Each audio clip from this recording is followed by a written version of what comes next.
Welcome to the Professional Portal. I'm Melissa Beneke. And I'm Alvin Medina. Thanks for joining us tonight.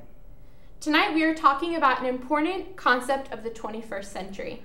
Social media has exploded over the past decade. Twitter, MySpace, Facebook, Tumblr, Pinterest are some of the most frequently visited sites on the internet today. Not only is social media great for connecting with friends and exploring interests, but websites such as Facebook and LinkedIn have become tools for professional networking with potential employers. So what does this mean for you as a potential employer? We are here tonight to discuss managing a casual media presence, as well as creating and maintaining a professional media presence, as well as the big subject of networking. Tonight we will be joined by a special guest. Nick Plasman is the Director of Student Ministry and Leadership at Wheatland Salem Church, and he also does videography and media for Law Elder Law.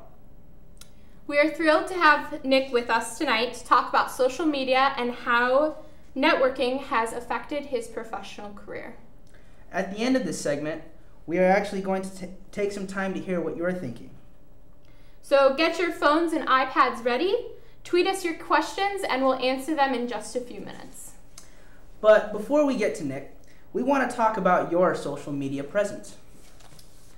Social media, it's really something you're all probably familiar with. Sure, you probably have a Facebook page, a Twitter handle, or maybe even a blog. In this day and age, it's difficult not to have some sort of internet presence.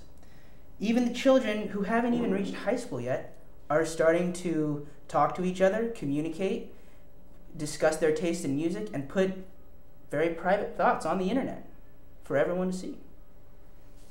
Since we live in an age where many of us constantly utilize social media on a daily basis, it's hard to remember a time where the internet and online social interactions weren't as available for the masses. If you really think about it, social media is still a pretty new way of communicating. And since it's changing so rapidly each year, it's easy to get caught up in its benefits and forget about how to master social media's techniques. Since the early 2000s, social media has been a very hot topic, and it's been something that you can access with just a computer. And one more turn, and there you are in the internet. So it all started with the popularity of MySpace. Younger generations can now connect with their friends and acquaintances and really talk about music and really anything they wanted to. Now, their day-to-day activities, and really they started to express overall personalities that became you on the web. In a few short years since the reign of MySpace, which was largely used as a communication tool for younger generations, social media has taken on an entirely new meaning. Facebook and Twitter are two brands that are synonymous with the phrase social media. But why? What made these forms of communication more accessible than MySpace and even AOL's chat service? Perhaps the answer lies in their marketing and promotional aspects. The term branding has been around for a long time, and it is a phrase used especially with the promotional industry. Whether you want to talk about McDonald's and how they can connect with their customers, or really on our level, that first job that a college student can get by promoting himself online through his e-portfolio, his Facebook page, or his LinkedIn account. Think about how you use social media. You probably use it to connect with friends, but since branding and building an image is so important, it's safe to say that social media has its professional uses as well. Now, we all know it's not exactly right to post unflattering pictures of yourself, or really to say why your boss is such an idiot on your Facebook account. But the reason for this is because it detracts from your personal brand. It can burn those relationships that you want to create personally or professionally. Whether it is something that might not be meaningful to you, or maybe not to your friends, it really can be something that can really harm you in getting a job in the future. Even the platform you use to maintain your relationships communicates to others how you would like to be perceived and the tone of your communication. A widely used phrase within the communication field is the medium is the message. And this phrase could not be more relevant to the topic. If you want to maintain relationships with high school friends or people that you met in college, then your Facebook would probably be your avenue of choice. But if you want to build a network of professionals to help you land your first or even your second job, then the recently curated LinkedIn would probably be your best bet. The social media platforms that you use to build your connections not only strengthens your own personal brand, but facilitates the type of communication you will have with each of your friends, professional contacts, or even audience members. What you need to know is how to utilize your social media correctly and successfully. Throughout our program, we'll be showing off different uses of social media and how you can use it efficiently to land that job. Social media is so rapidly changing, so it's important to learn the basic foundations of personal branding, picking the avenues to use and to maintain those right relationships. Now, we'll have an interview with our media guru in just a second, but before we do that, we want to hear what you're saying on Twitter. So now sit back, launch your social accounts, and enjoy the show. Our first question is, when using LinkedIn, how detailed should the description for each experience be? Your experience, you shouldn't use selfies on LinkedIn. You shouldn't use selfies. So no pictures of you, just in a mirror. Or have nude pictures with alcohol on your Facebook or Twitter. Also, your experience section is equivalent to your resume. Information that would typically be on your resume should also be included in your experience section. Include as many relevant information as possible, such as employment, current and past, education, and industry. I'm a noob. Our third question comes to us. How do I get this started in reference to social media? Welcome to the social media world. Going back and editing your Facebook is a great first step. Remove inappropriate pictures, make your settings private, and be cautious with what you post. Our next question is, can my employers actually find my Facebook page? Yes, they can. They have very extensive media tools that can find you and that can see everything that you have posted, possibly some things that you have deleted. So don't think that they're out, don't think that you can just get away with just deleting photos and deleting bad tweets. Do not doubt their abilities, do not sleep on their monster. Our next question comes to us. How much humor should I use online? Well, first, you should be careful what humor you use. It is easy to misunderstand things online. In other words, you should err on the side of caution. If you think it can be misinterpreted, don't use it. And our final tweeting question is, how can I have a credible social media presence? Well, aside from cleaning up your Facebook profile, make sure to post things that are relevant to you, your major, your future career field, and intelligent posts and comments. You can even create and separate professional pictures, and you never know when an employer might take a look at your Twitter feed and see what you're interested in. So really, be careful about what you do. Your social media is you. So understand that when you are posting things about yourself, you really want it to be representatives of yourself. I know that I have taken pictures of myself that would not be exactly flattering to future employers. They have been since taken off. Hopefully they don't find those in the future. But it's all about how you want to be represented, and if you take yourself seriously, you'll be taken seriously by your employer. Well, and we would really love to be able to talk more about all of the questions that you guys have posed. There's some really great questions, but we don't have enough time to get to everyone's. So One good way of finding out your answers to questions is asking people that you know, looking up answers online, and looking at some of the help sections on your Facebook, LinkedIn, or other social media sites. Now that's all the time we have for our questions tonight. Now let's move on to our guest. Our guest tonight is Nick Plasman. Let's have him come out. Thanks for having me. Thanks for being here. So Nick, what is your social media presence? Oh, for me, I want to be everywhere that I can. So I have a Tumblr, I have a Facebook page, I'm on LinkedIn. Any opportunity I have, I'm on blogs. I'm out there as much as I possibly can be. Very good. Right on. All right, so since you became a professional, how have you changed your online interactions? Since I've become a professional, online has evolved significantly. Facebook wasn't around when I started. It was a new thing. It was a budding thing, and it's become a pretty heavy part of the way that I communicate. And so I think I have had to learn how to utilize social interaction online, but also just make sure that it's a consistent part of who I am, whatever brand that I'm working on, and how I communicate the things that I value.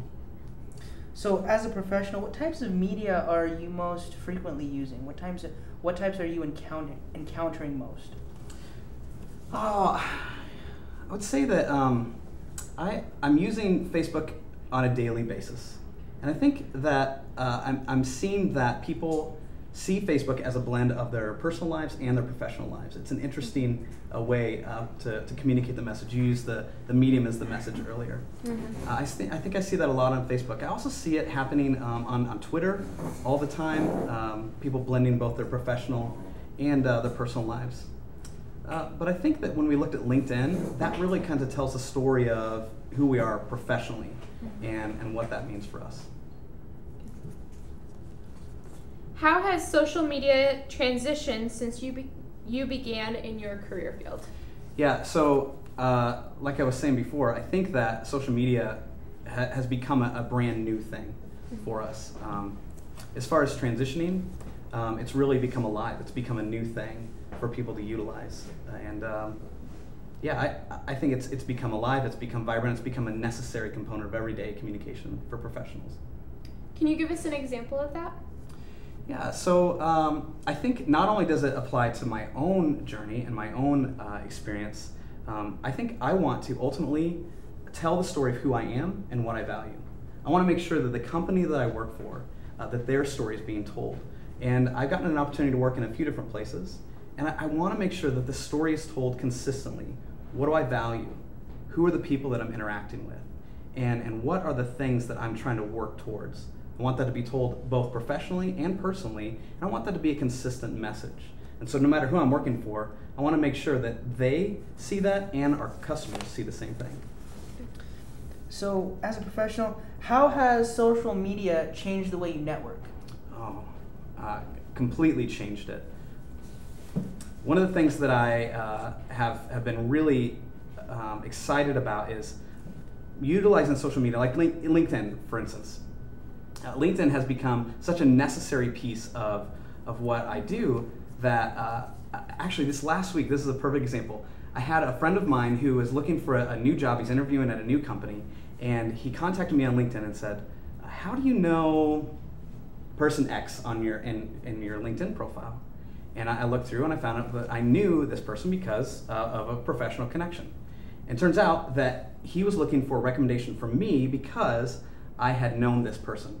I think that we're seeing this emergence of relationship as a powerful way to get connected professionally.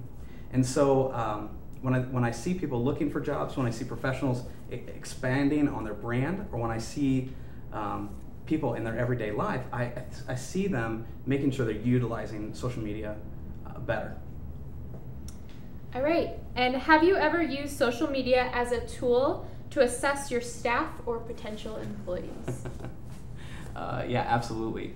When we look at their social media presence, we want to see what is it that they are communicating on a regular basis. I think the first thing is how do they communicate about themselves and how do they communicate about other people? Are they positive people? That's just kind of a general flow of things. But I really want to see how do they value the places they've worked in the past. That's one thing that's important.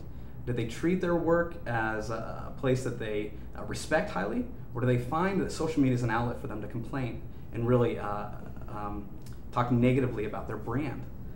You cannot have that in an employee. Occasionally, I'll see some employees that will put some things up, and not that I'm stalking them or anything, but I'll notice, hey, that's not a good reflection of who we want to be. And so I will occasionally contact them and say, hey, listen, this thing that you put up, I don't think it communicates what we want. Would you consider either pulling it down or reshaping this, or maybe reconsidering that word usage? I think it comes across maybe negatively or maybe not the way that you wanted. I also think that when people are looking for jobs, they want to utilize their social media as best as they can. They want their LinkedIn to be professional, like you were expanding on earlier. They want their mediums to really be consistent. And so I think that I want to make sure that we're looking at all those elements. So what are some of the common mistakes that you see with social media? Oh, wow. Okay, so let's say that for example's sake, that LinkedIn is the leading professional social media network. Just today, I was going through some of my contacts on LinkedIn, and I noticed that some of them don't have a picture at all. To me, that communicates a few things. It communicates that they may not be aware of the power of this social media. It communicates to me that they may not understand maybe how to use this piece of their social media. And for me, it really communicates a lack of value. And for me, that's not a good thing. The other sides of it, I would say, I think that if people aren't utilizing it well, if they're not tying the consistent image, consistent language, they're not tying their story together well, then it's not really communicating what they intend. So give me a dire consequence that you would have from doing those kind of things. Yeah, I think in the professional world, it really doesn't matter your age, it doesn't matter your profession. If you don't have an online presence that is at least thorough, you're really not representing yourself well. And I think you may interview really well in person. You may be able to tell the story of who you are and what you value. But if you don't have your online presence filled out, if people can't find out who you are and what you value by the things that you have online, I think it's detrimental to an employer's view of who you really are. And that's the kind of stuff that I think could be detrimental, at least in getting hired and definitely in your ongoing employment. Could you give us really more of a specific example of that? Yeah, so I had an intern that was working for us for a while, and I've got two examples for you. I had an intern that was working for us for a while, and this intern was exceptional at relational connections, but was not great at social connections, at least in the online presence. Yeah. And so as I was working with her, I wanted to make sure that she understood the value of connecting specifically and relationally online. Well, I pushed and she just didn't seem to get it. And so finally I had to take her through and show her specific examples of you have to be able to connect with people online. You have to be able to represent yourself online. You have to be thorough in who you are and what you're working for, or else you're really not going to connect well. So that was one area where she really needed to grow. The other side of things is, I guess I want to make sure that when people are online, that they can make a bold statement about who they are. Mm-hmm. And so I guess there have been moments when I've worked with people that they just didn't understand the role in which they had. I worked with somebody specifically that their job was to connect with other people, but they weren't utilizing social media. They were making phone calls and they were having meetings and they were having coffees with people, but they weren't utilizing social media. Mm-hmm. And social media is an incredible medium to reach the masses. Actually, I'll use a personal example from my family's professional life. Mm-hmm. My wife owns a preschool, and she had a Facebook page and it was cute, and they had a website and it was good, but it wasn't reaching the masses like it could be professionally. And so I sat down with them and I talked to them about how could they really expand on their professional reach.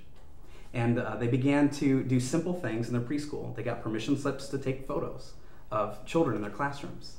And they began to tag those children, and the families could see what the children were doing on Facebook. Great, well, it reached a few families. But soon enough, those pictures that were tagged, and those children that were tagged in those photos, began to reach out into new audiences, because every member who was reached, their audience was reached as well. And they were able to reach hundreds and then thousands of more families than they ever reached before. All right, what tips would you give to people trying to build a professional media presence?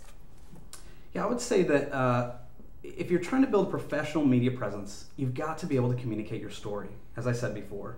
I think it comes in multiple forms. It comes in video, it comes in Twitter, in your tweets, it comes in what you say on Facebook, it comes in your images, it comes in your branding, but it really comes in how is your story transcending all of those things? Is your story well communicated on all the social media outlets? Or is it just hit and miss? You've got to have a story that transcends every element of your social media presence. Well, I think that is all the time we have for tonight. That's all the questions we have. Thank you very much for joining us. Glad to be here. If you missed our segment tonight, the episode will be posted on the Professional Portal's website. As for everyone here from the Professional Portal, I am Alvin Medina. And I'm Melissa Beneke. We thank you for joining us tonight and have a good evening.